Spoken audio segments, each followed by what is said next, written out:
je m'appelle Emma et je vais vous raconter comment un simple pantin en bois a failli me coûter la vie. Ce pantin, il ne devrait pas exister.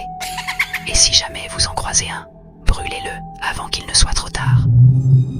Je l'ai trouvé dans une vieille boutique d'antiquités, au fond d'une étagère poussiéreuse. Un pantin en bois, abîmé par le temps, avec un regard étrangement perçant et un sourire figé. Le propriétaire m'a averti. Il a refusé de me dire d'où venait ce pantin, mais il m'a supplié de ne pas l'acheter. J'aurais dû l'écouter.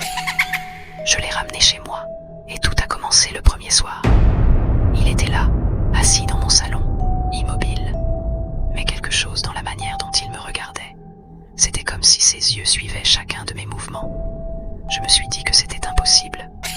Ce n'était qu'un pantin, après tout. Cette nuit-là, j'ai été réveillée par un bruit. Des petits pas, rapides, qui résonnaient dans le couloir. J'ai pensé que c'était un rat, ou peut-être le vent qui faisait craquer le bois. Mais ces pas étaient bien trop distincts, trop réguliers. Ils venaient du salon.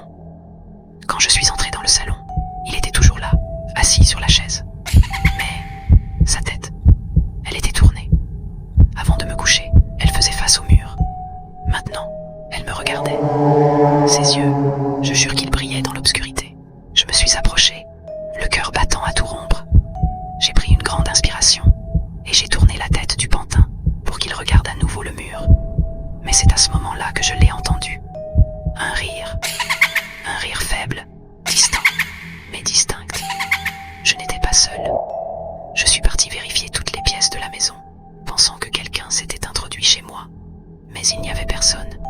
Quand je suis revenue dans le salon, le pantin avait bougé. Il ne faisait plus face à la chaise. Il était debout, au milieu de la pièce. Je voulais courir, mais mes jambes étaient comme paralysées. Il se tenait là, son sourire tordu se fixant sur moi, et j'ai entendu ses pas à nouveau. Mais cette fois, ils n'étaient pas seulement dans le salon.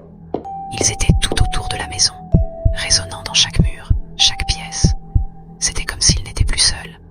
Et puis, les lumières se sont éteintes. Un silence glacial a envahi la pièce. Je n'arrivais plus à bouger. Je ne pouvais même pas crier. Et puis, je l'ai vu. Il avançait, lentement, de manière saccadée. Mais il avançait vers moi. Ses mouvements étaient raides, presque mécaniques. Mais il venait pour moi. Je me suis retournée pour courir. Mais quelque chose m'a tiré en arrière. C'était comme si des mains invisibles m'attrapaient, me clouaient sur place. Je pouvais entendre le bois de ses articulations craquer à chaque pas qu'il faisait. Et puis, j'ai senti ses doigts sur ma peau. Ses doigts, ils étaient glacés, et là où ils me touchaient, ma peau se mettait à vieillir, à se flétrir. C'était comme si quelque chose drainait ma vie, minute après minute. Il volait ma jeunesse. J'ai réussi à me dégager.